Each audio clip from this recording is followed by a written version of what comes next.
Well, Jerry Sandusky's accusers, at least two, are expected to speak at the sentencing this morning. That includes a person called victim number 5 in the case. And his attorney is Tom Klein, who's been kind enough to join us this morning.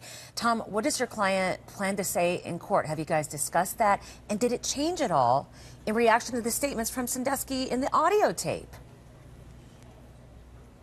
Well, my client will be here today. He has been resolute ever since the sentencing, or I should say ever since the trial, the conviction of Mr. Sandusky, to come back to tell the judge just how this has impacted upon him.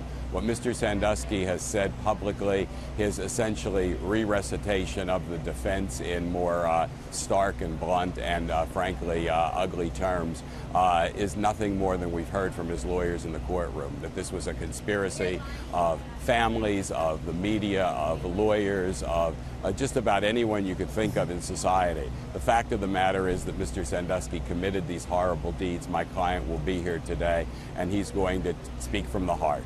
So he's going to speak from the heart, not read a prepared statement. He'll actually be just speaking what is on his mind at that time?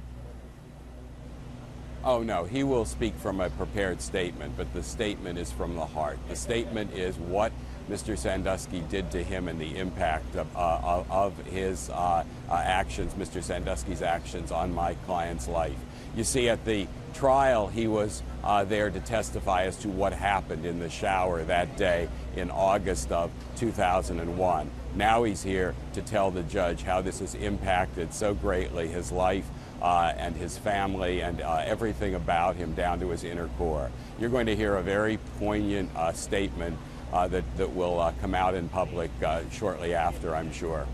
You know, Tom, a lawyer for victim number 4 said that Sandusky needs to confess to help these clients move on. And it does not look like that's going to happen, you know, if you're listening to the audio tape here. So has the conviction at least helped your victim somewhat, your client? Certainly. Certainly. The victims, I believe, all uniformly feel that Mr. Sandusky was brought to justice, and today will be the closure of that chapter. He can go to jail kicking and screaming. He could have gone to jail making peace with his victims, but instead he chose to do the opposite.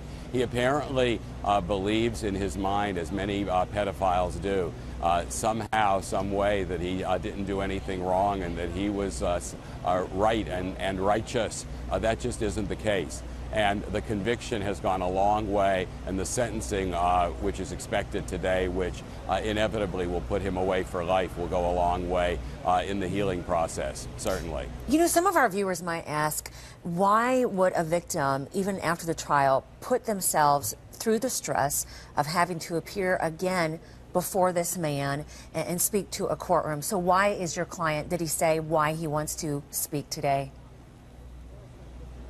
Well, ever since this started, my client was hardly a volunteer for this. He received literally a knock on the door from investigators and police officers, which took him to a grand jury room, which took him to a courtroom to testify, which put him in this spotlight that he so has not chosen to be in.